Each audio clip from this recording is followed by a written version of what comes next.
My name is Nicole, and this is the kind of Sunday that looks perfect from the outside. The table is set with care, white linen, porcelain plates, silver cutlery polished to a mirror shine. A small bouquet of peonies and lavender rests in the center, right where my mother likes it. She says flowers should smell like memories, and she's right. Today, they smell like childhood, like summer Sundays and old laughter echoing through time. I am 30 years old, a creative director at one of the top advertising agencies in Chicago. People think I have it all, a career I built from scratch, a condo overlooking Lake Michigan, and this smile that seems effortless. It's not. But I've learned how to make it look that way. Today, I've cooked everything myself. Roasted chicken with rosemary and lemon, baked macaroni and cheese with a crunchy topping my father adores, sautéed green beans with garlic, and a salad so fresh you'd think I grew the lettuce in my own backyard. For dessert, Donna's favorite, cherry pie, homemade crust and all. I know every detail matters. Especially today. They arrived just before 1 o'clock in the afternoon. My younger sister Haley is wearing a sundress, yellow like the early days of June. She's always been the sunshine, warm, unpredictable, and occasionally blinding. Her husband, Andrew, walks in behind her, carrying a bottle of red wine and wearing that signature grin, the kind that feels more practiced than genuine. "Look at this place!" Haley exclaims, hugging me tightly. "It smells amazing in here, Nick." I nod, returning the embrace. "You're just in time. Everything's ready." My mother, Donna, is already seated at the head of the table, inspecting the flowers with gentle approval. My father, Robert, helps himself to a glass of water and makes small talk about the Cubs' last game. The room hums with familiar rhythms, like an old song we all know by heart.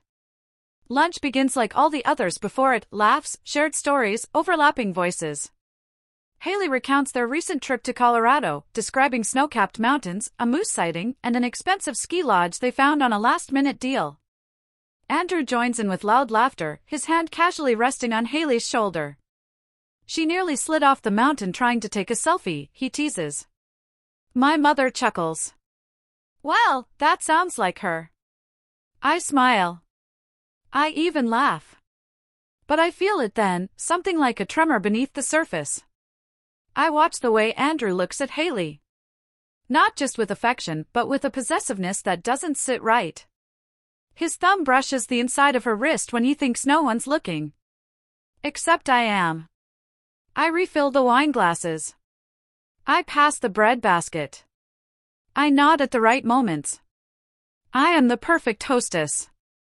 The one who remembers your favorite dressing and that you don't like your chicken too dry. The one who never makes a scene. But underneath it all, there's a storm building. Because today isn't like other Sundays. Not really. I've been preparing for this moment for weeks, no, for months. Everything needed to be just right. Not because I care about the food or the napkins folded into perfect triangles.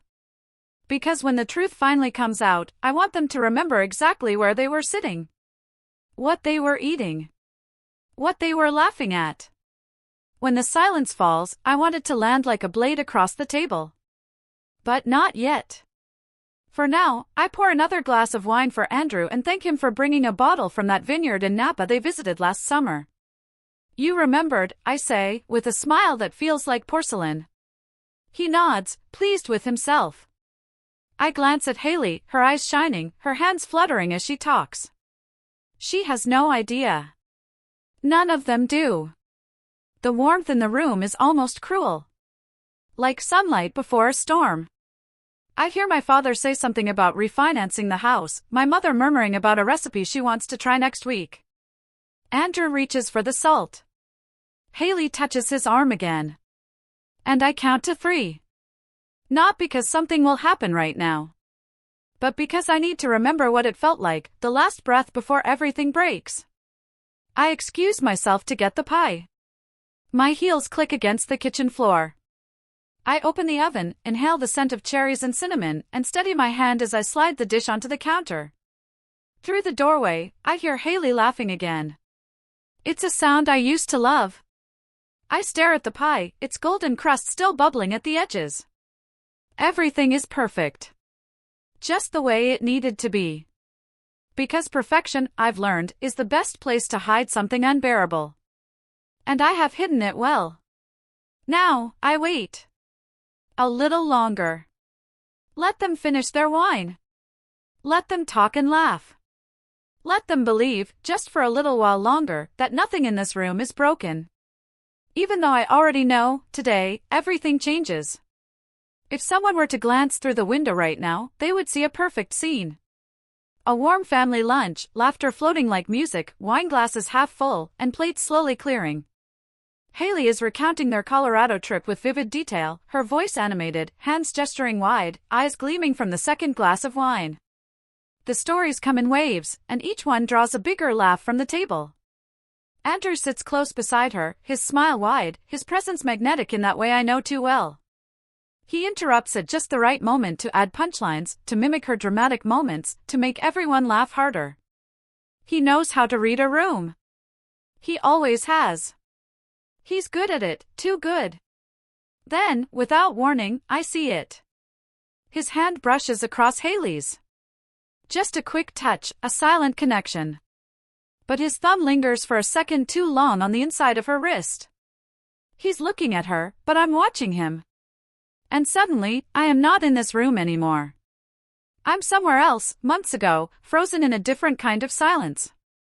That same gesture, that same light touch that was never meant for anyone to see. Back then, it was behind closed doors. Now, it's in plain sight.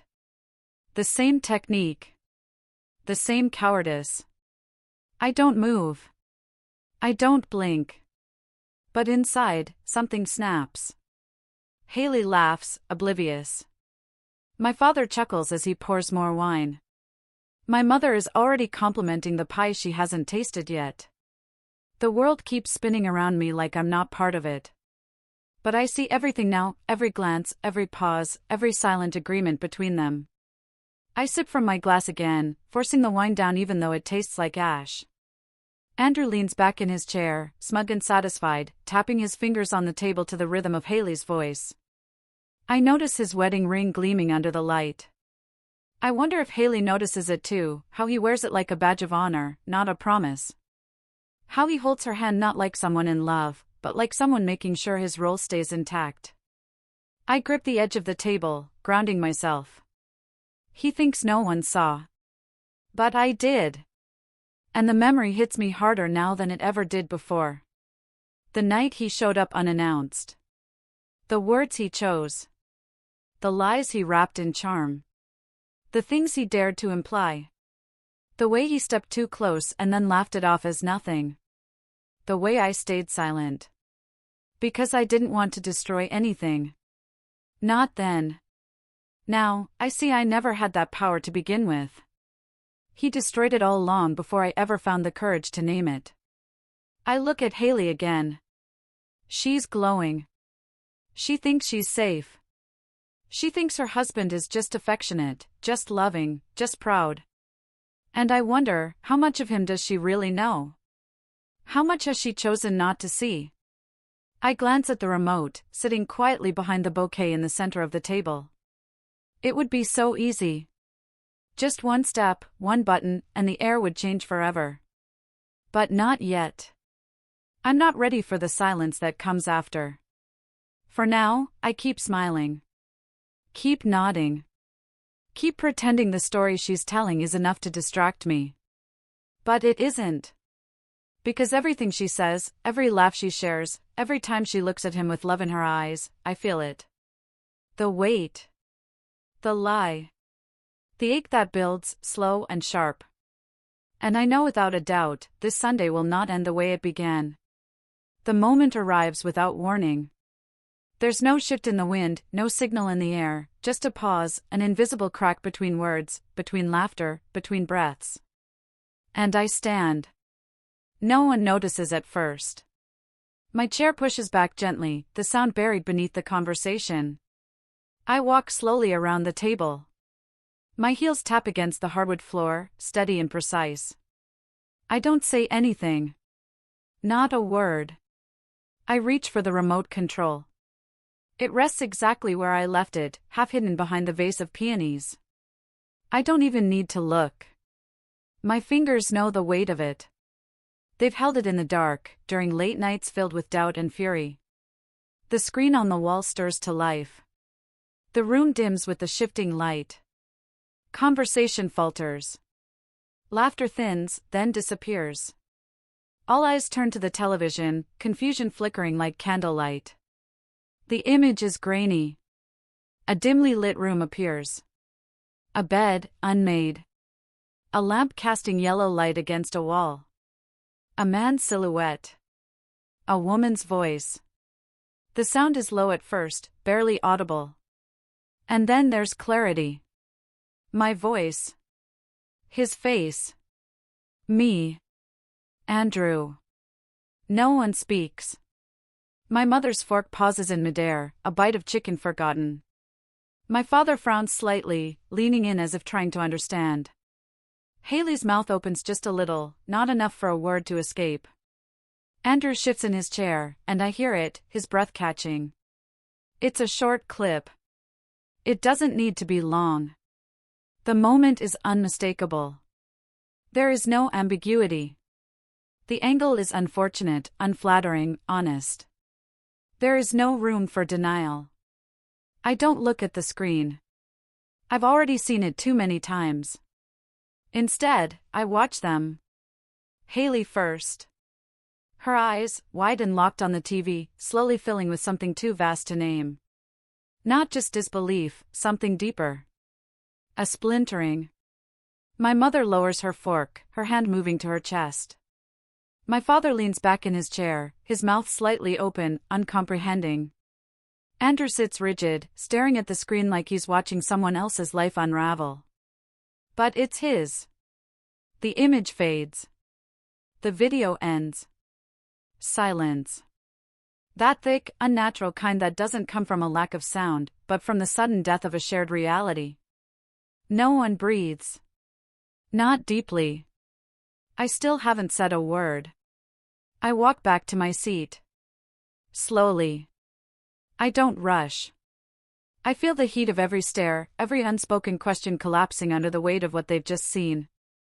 I sit down. I fold my hands in my lap. And I wait.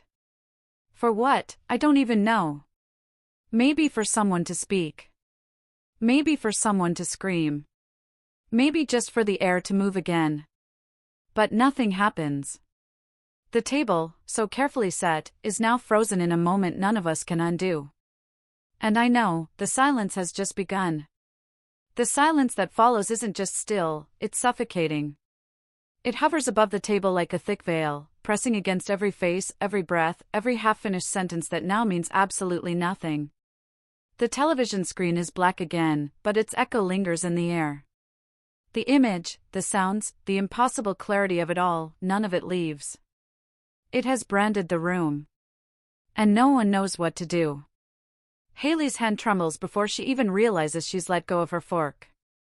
The metal clinks sharply against her plate, then rolls to the edge and drops onto the hardwood floor. The sound is thin but cruelly loud. Her eyes follow it, stunned, as though the fork itself has betrayed her. Across from her, Donna slowly lowers her hand from her mouth. Her lips are parted, but no words come. She's looking at me like I've just grown another face, half in disbelief, half in dread. I can see her blinking fast, as though trying to erase what she saw with the simple flutter of her lashes. But it's there. It happened. She saw it.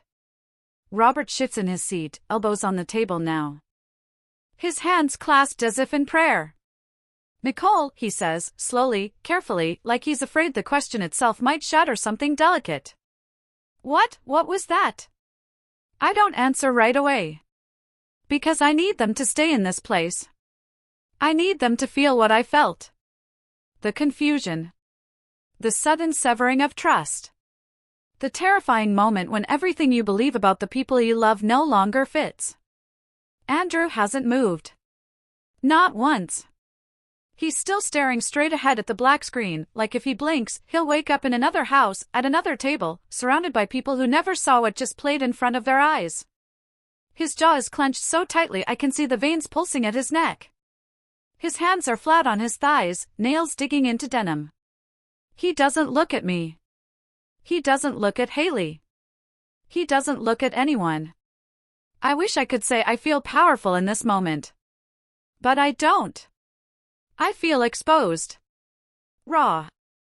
But steady. I don't understand, Donna says, her voice barely more than breath. Is this a joke? Some horrible edit? It's not, I interrupt her, my tone even, stripped of emotion. It's not edited. It's not fake. You saw exactly what happened. Robert leans back slowly, eyes narrowing as he looks at Andrew now. Is that true? Andrew doesn't respond. He doesn't even flinch. Donna's gaze snaps to him. Andrew.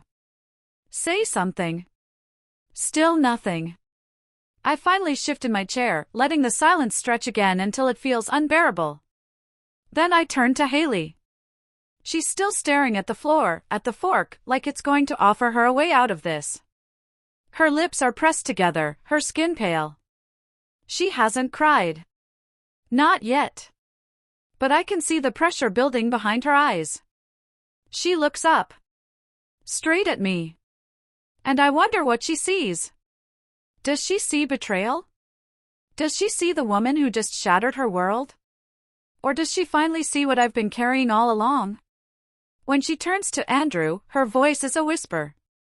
Is it real? Andrew's head lowers, just slightly.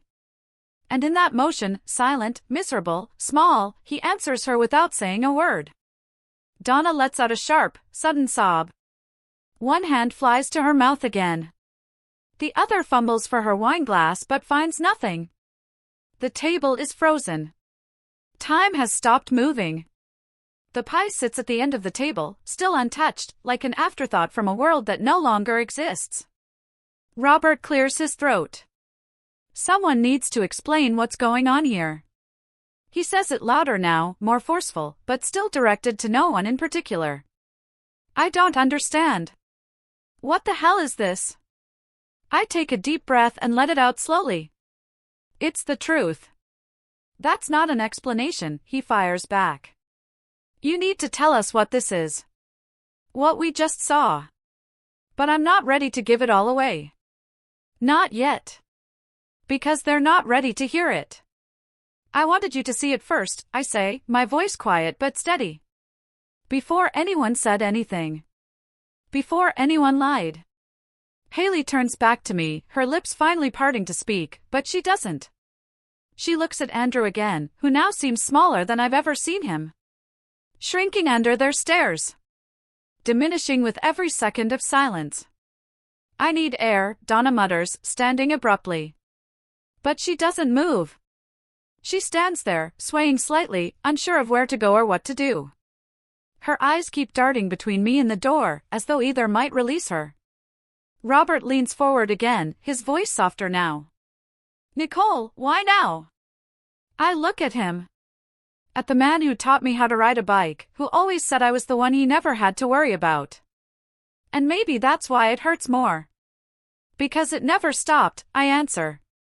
And with that, the silence returns. Not empty. Not waiting. It's full now, with the weight of what they've seen, the truth they can't unsee, and the first crack in everything they thought was solid. No one speaks. Not even a whisper. Not even a broken phrase floating between the clinks of silverware now abandoned on white porcelain. The air is thick with everything that hasn't been said.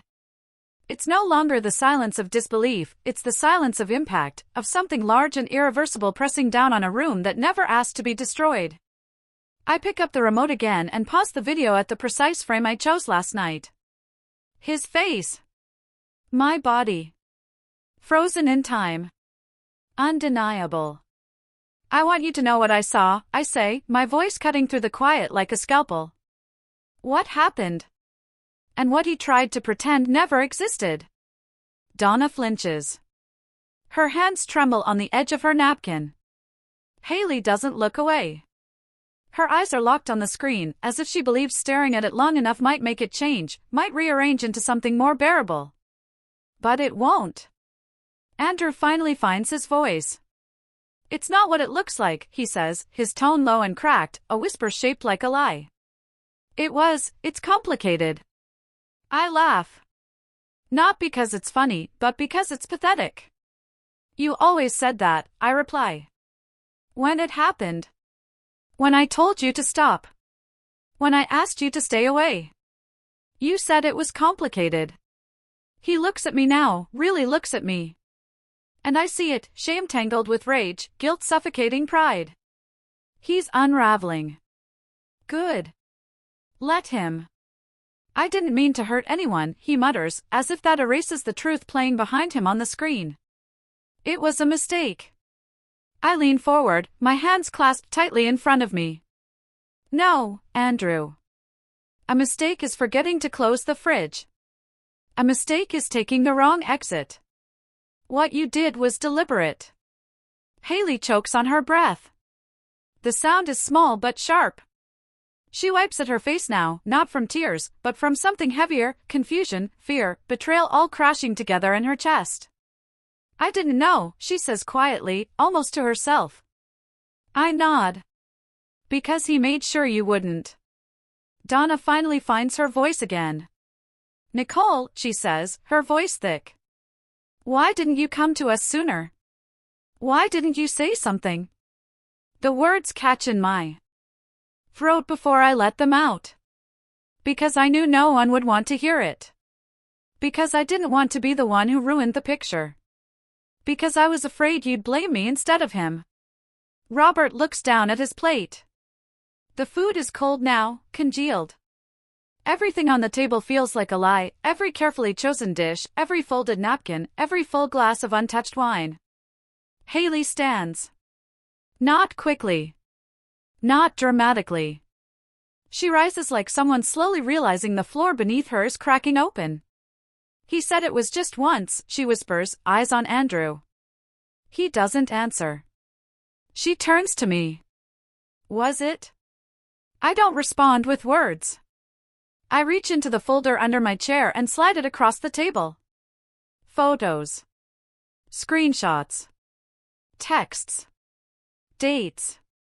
All printed, all laid out in black and white. Not for shock. For proof. She doesn't touch them at first. Then she picks them up one by one, slowly, hands shaking. With each new page, the silence shifts, thickens, groans under the weight of what she sees. Her fingers tremble as she places the last sheet back on the table. You kept everything, she says. I nod.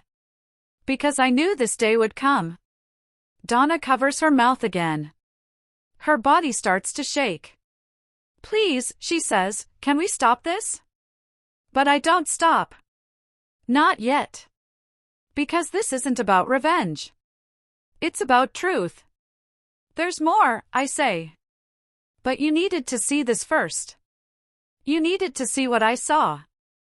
You needed to understand that this, what he did, wasn't just about me. It was about all of us. About how much we let go unseen.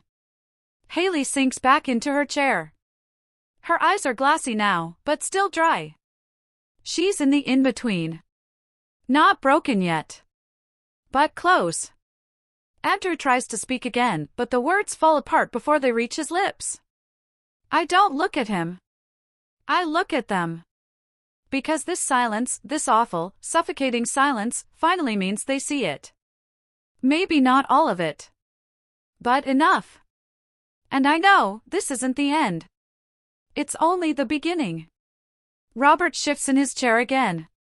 I see the way his jaw tightens, the familiar crease appearing between his eyebrows. It's the face of a man who doesn't want to believe what he just heard. A man caught between roles, husband, father, protector, and unable to choose which to be in this moment. He plants his hands on the table and begins to rise. His voice cuts the air, steady but warning.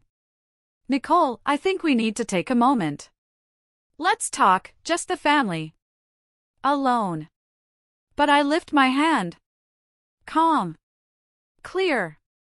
Like a signal. No, I say. He pauses mid-motion, stunned. I've never told him no like this before. Not in that tone. Not with that certainty. Not now, I continue, voice controlled, measured. You don't get to shift this. Not because it's uncomfortable. Not because it's happening at the wrong time, or in the wrong way. He sits back slowly, a weight settling into his bones. I can see it in his face, the discomfort of being powerless, of watching the daughter he thought he knew become someone he doesn't quite recognize. But he doesn't interrupt again.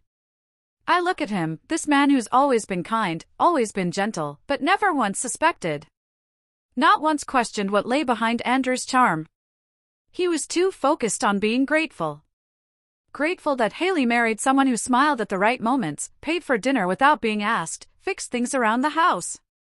A son-in-law made for show. I didn't want this, I say, softer now, but not less firm.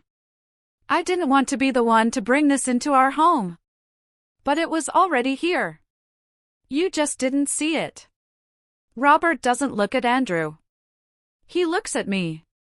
I wonder if he sees his daughter, or just someone tearing apart the world he thought was intact.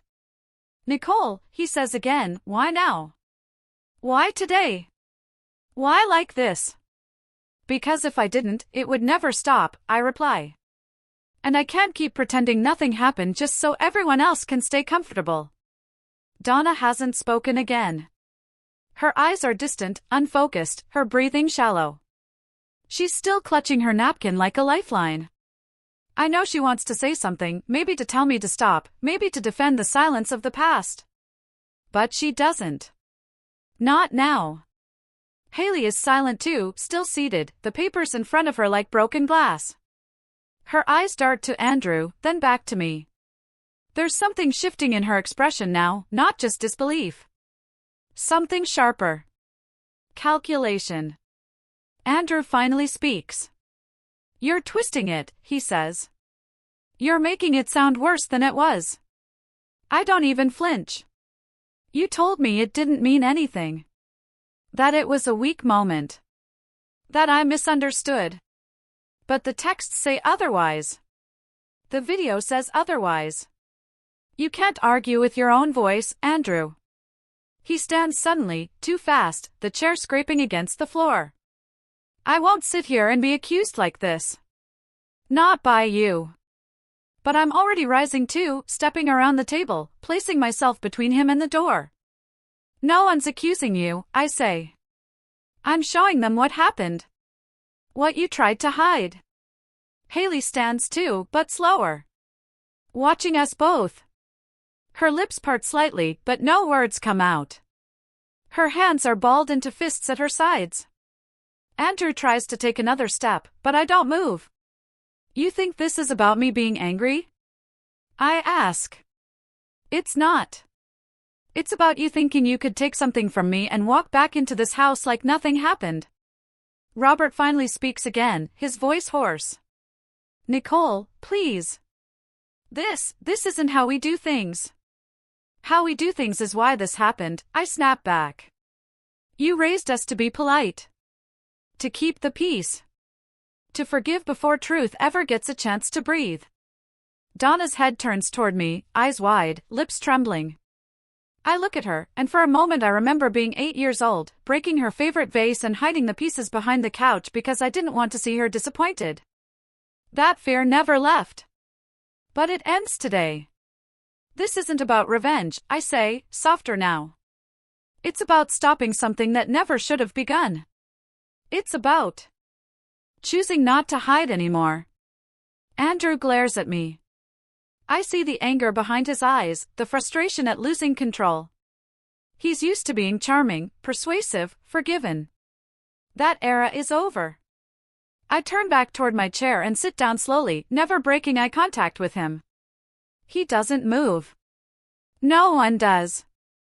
And in that stillness, I know, the line has been drawn.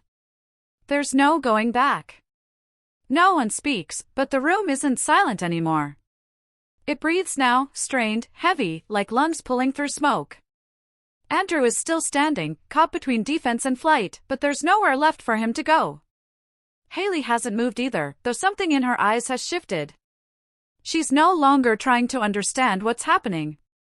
She's trying to reconcile what she already knows deep down but hasn't yet admitted to herself. I reach under the table and pull out a second folder. Thicker than the last. I place it carefully in the center of the table. Andrew flinches at the sight of it. Haley watches without blinking. There's more, I say. You've only seen what he couldn't erase. But there's everything else. The things he deleted. The words he thought wouldn't matter. The guilt he wrapped around my neck and tried to call misunderstanding. I slide the folder toward Haley. She doesn't touch it. I didn't want to believe it either, I tell her. I wanted it to be one moment. One mistake. But it wasn't. It was deliberate. Controlled. Patterned. Donna leans forward, her hands trembling now, clasped tightly. I can't. I don't think I want to see that. You have to, I reply. Because if you don't, he'll do it again. Maybe not to me. Maybe not here. But somewhere, with someone who trusts him. Robert says nothing. He's gone still again, his face locked in a kind of stony neutrality that I recognize from every argument he never wanted to finish. But this one won't dissolve. Andrew finally speaks. You're painting a picture that's not real, he says. You're twisting things out of proportion. I was under pressure. I was confused. We were both adults. It wasn't, stop, I cut in. You don't get to spin this. I open the folder. One by one, I begin to place the pieces on the table. Printouts of text messages. Carefully reconstructed from a recovery app. Screenshots from backup drives. Copies of emails sent from private accounts. A calendar with handwritten entries that match the timestamps on his car's GPS logs, logs I accessed without his knowledge, back when I started to realize he was watching me more than he should. Haley stares at each document as it lands. Her face doesn't move, but her eyes betray her. Every line of text chips away at the wall she's built inside herself. You said he was distant, I remind her. Said he was staying late. Tired. Cold. I knew why. I just couldn't prove it yet. Andrew shifts again, looking toward her now. Haley, I told you, I was working through things. Working through what? I interrupt. Your boredom? Your resentment? Your need to feel powerful without consequence? Haley's voice finally comes, brittle and low. What are you saying? I'm saying he didn't just cross a line with me, I reply. He crossed it over and over again.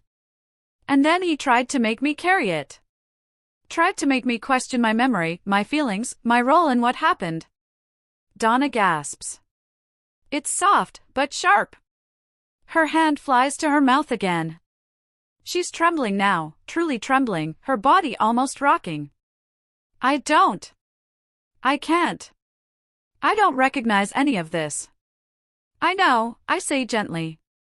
None of us wanted to. That's how it works. Haley finally touches the folder. She flips a few pages. One message stands out, Andrew telling me not to talk, not to overreact, reminding me that it was mutual, that no one needs to get hurt. Her eyes widen. You said she came on to you, she says to him, voice hollow. Andrew goes pale. Haley, you lied. She doesn't yell. She doesn't scream. Her voice is cold, final. Like a verdict handed down in a courtroom where the evidence was never in doubt. Donna collapses back in her chair, eyes closed. Her lips move without sound. I didn't come here to destroy you, I say to Andrew. I came to stop protecting you. Robert looks at me then. Really looks at me. And I see it, finally, the fracture in the image he had of his family. The man who never asked the wrong questions because he didn't want the wrong answers. Why now? He asks again. Why all this now? Because I couldn't carry it anymore, I say. And because she deserved to know. We all did. No one speaks again. The truth sits between us now, undeniable. And with it, something else, shame. Not mine. His. Donna's breath becomes uneven, shallow. Her hand rests against her chest, fingers curled slightly, as though she's trying to hold something in, tears, nausea, disbelief. Her napkin slips from her lap and falls to the floor, unnoticed.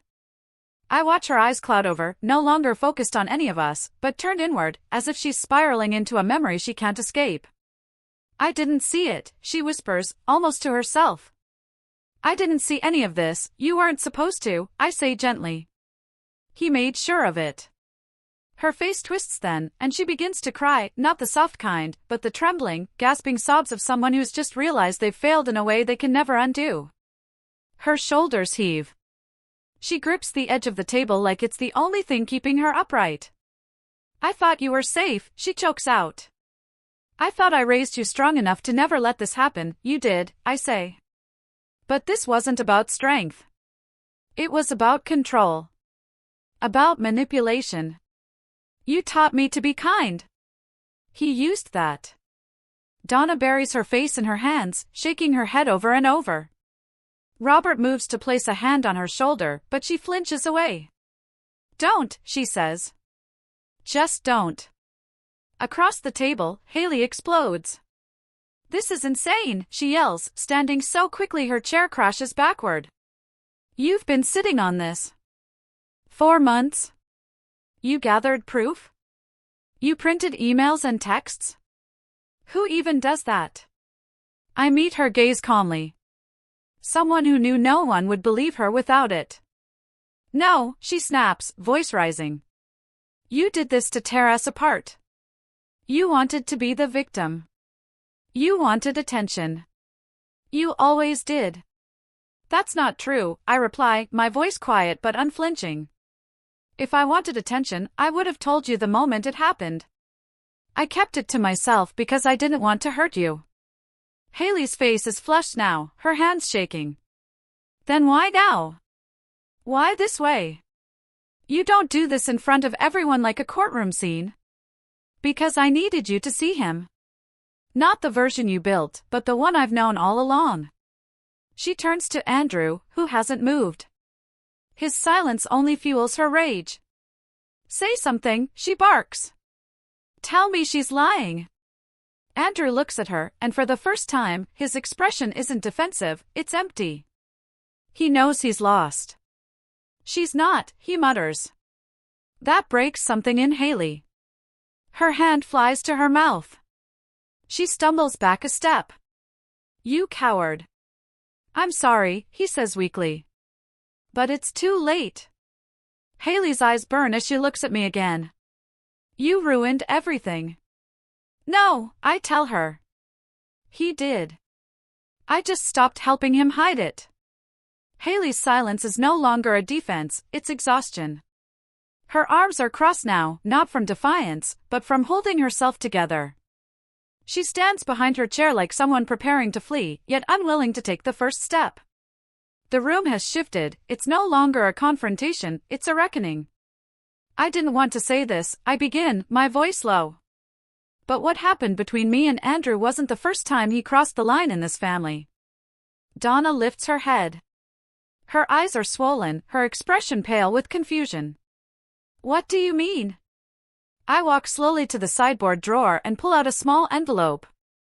Old, yellowed at the edges, sealed with clear tape. I place it on the table, facing them all. I found this years ago. In the basement. Stuffed behind a loose panel under the stairs. Haley eyes it warily. What is it? A letter, I say. From our cousin, Elise. Donna straightens. Elise? She moved away years ago. She did, I nod. After a summer here. She was 16. And she never came back. I open the envelope and unfold the letter, the paper soft and worn. She wrote this before she left. But no one found it. Not until I did. I begin to read. It's short. Fragile. But clear. She writes about Andrew. About a conversation that turned uncomfortable. A hand on her back that lingered too long. A door that locked behind her. She writes about the fear, the shame, the fact that she didn't think anyone would believe her. So she didn't tell. She wrote it down and hid it. The room is frozen again. Donna presses her hand to her chest. No, she whispers. No, not Elise, she buried it, I say. And he knew she wouldn't speak up. She was just a guest. Just a teenage girl. And when she left, no one asked why. Haley is pale now. Her arms uncrossed. Her voice almost inaudible. You think he did this before? I don't think, I say. I know. Andrew's face is unreadable. He's backed against the wall, arms limp at his sides. He doesn't deny it. You had a pattern, I tell him. You chose the quiet ones. The polite ones. The ones who wouldn't cause trouble. Robert's hand covers his mouth. He looks like he's trying not to be sick. Donna leans forward, holding her head in her hands again. He was part of this family, she murmurs. How did I not see it? Because he smiled, I say. Because he brought wine to dinner. Because he said all the right things when it mattered. Haley finally sits again. Her voice breaks. Did he hurt anyone else? I look at her carefully. I don't know. But I stopped being afraid of the answer. Haley doesn't speak at first. She sits still, her hands clenched on her lap, staring at nothing. Her eyes are glassy, and for the first time since I pressed play on the video, she looks like herself again, not the wife, not the sister, not the one trying to protect the image. Just Haley. Hurt. Angry. Lost. I loved him, she says finally, her voice cracked and hollow. I believed in him. More than I believed in anyone. I sit across from her, elbows resting on the table, body leaning slightly forward. I know. Her eyes snap to mine, suddenly sharp. Do you? Do you know what it's like to feel your whole life implode in an afternoon? To realize you married someone who was lying to your face, to your heart, for years? Yes, I answer. Because I was living that truth while you were still inside the illusion. She blinks. You think that makes you better? No, I say. It made me alone. The pause between us is long and heavy. Then she stands again, slowly this time, and steps closer to me. Why didn't you tell me first, she asks. Why not just come to me? Because I knew you'd defend him, I say plainly. Even now, part of you still wants to. That's not fair. It's true. She glares at me, eyes blazing. I'm your sister. And he was your husband. The words settle like dust between us. Finally, I ask the question I've carried for months. Do you trust him more than you trust me? She doesn't answer. I reach for the remote again. And press play. This time, the clip plays longer. No cuts. No fade-outs. The full version. The room is still. The air grows thinner with every second. Donna closes her eyes. Robert doesn't even move. Andrew watches the floor. And Haley? She watches everything. She watches her husband, how he touches me, how he speaks, the familiarity in his voice. She watches herself vanish from every frame, and I see the moment she breaks. It's not loud. It's not dramatic. It's in her knees buckling slightly. The way her hand grips the table. When the video ends, she turns to Andrew. You disgust me. He opens his mouth. She holds up a hand.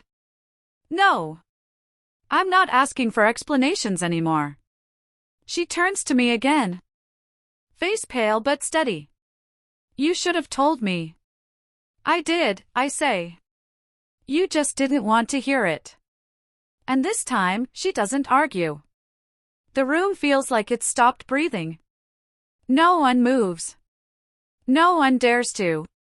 Haley's stare is fixed on Andrew, but it's not shock anymore, it's calculation.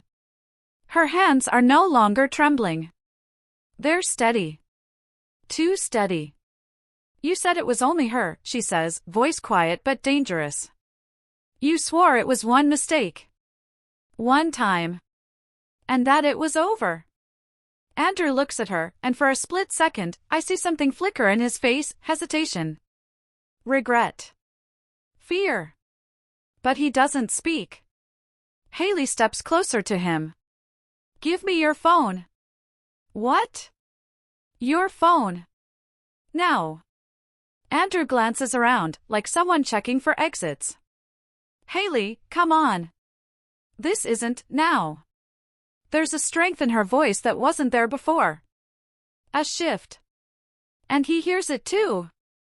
Slowly, reluctantly, Andrew pulls his phone from his pocket and holds it out. Haley snatches it and starts tapping. Quickly, without hesitation. She knows his passcode. Of course she does. He watches her with wide eyes. She opens his messages. Scrolls. Stops. Everything in her face tightens. I thought I was paranoid, she says, without looking up. Thought I was just being jealous. But no. You weren't even careful. She holds up the screen for all of us to see. A series of messages, different women. Names neither of us know. Photos. Conversations. Coordinated meetings. Compliments sent in the middle of the night. Robert looks away. Donna doesn't move. Andrew reaches for the phone, panic now replacing silence.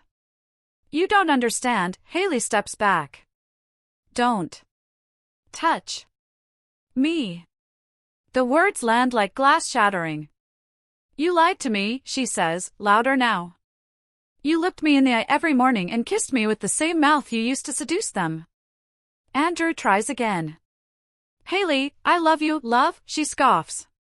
You don't know what that word means.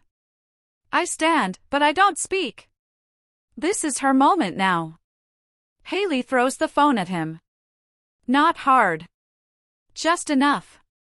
Get out. He stares at her. No. Andrew stumbles back, glancing at all of us, at me, at Donna, at Robert, as if searching for someone to defend him. No one does. He takes a step. Another. And then he runs. The door closes behind Andrew with a dull thud. No one rushes after him. No one calls his name. The house, so carefully dressed for a family lunch, is now draped in the raw silence of truth, unapologetic and irreversible. Haley remains standing. Her body still, but her eyes are burning.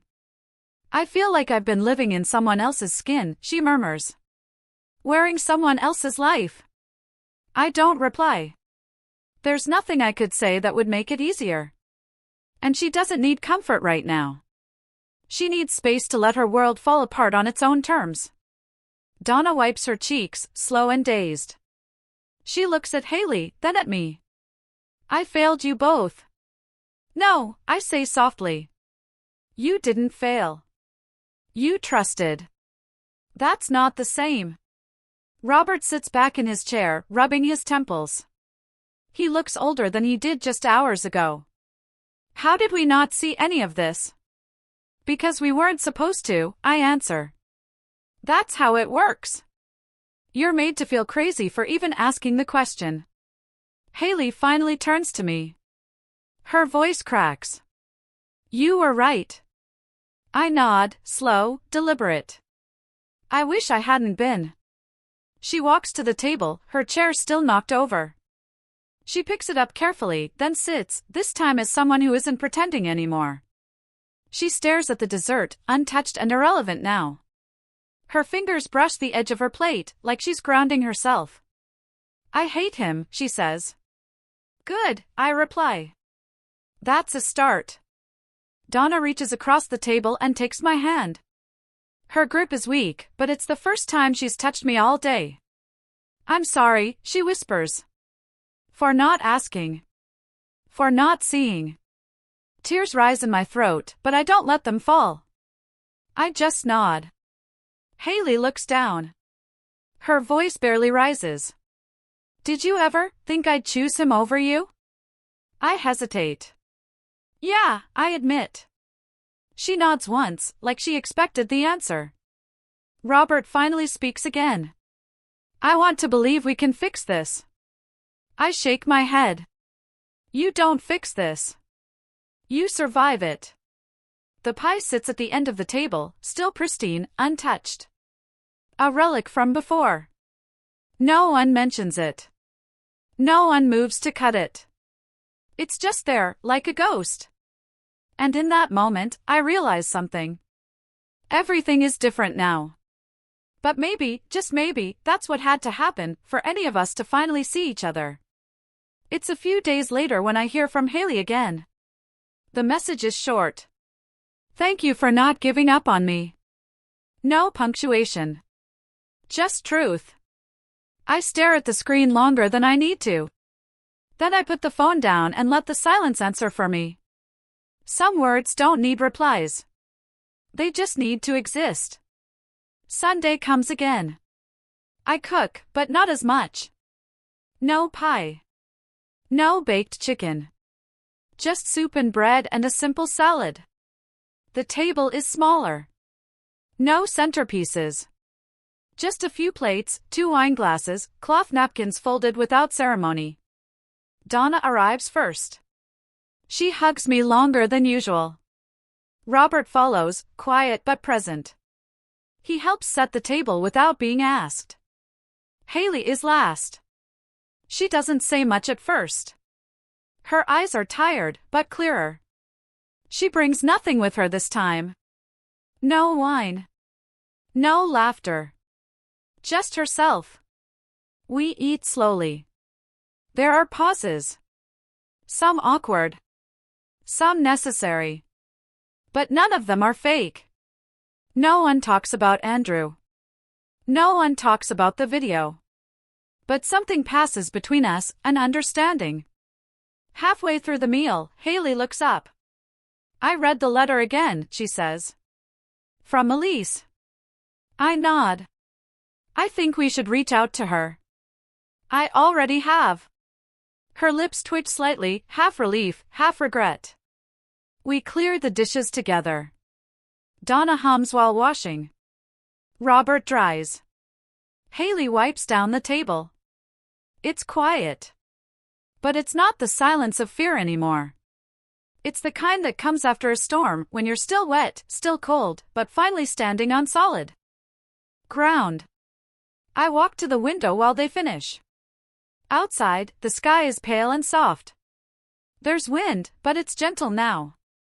And I realize this was never about destruction. It was about truth. And sometimes, to save the story, you have to tear down the perfect.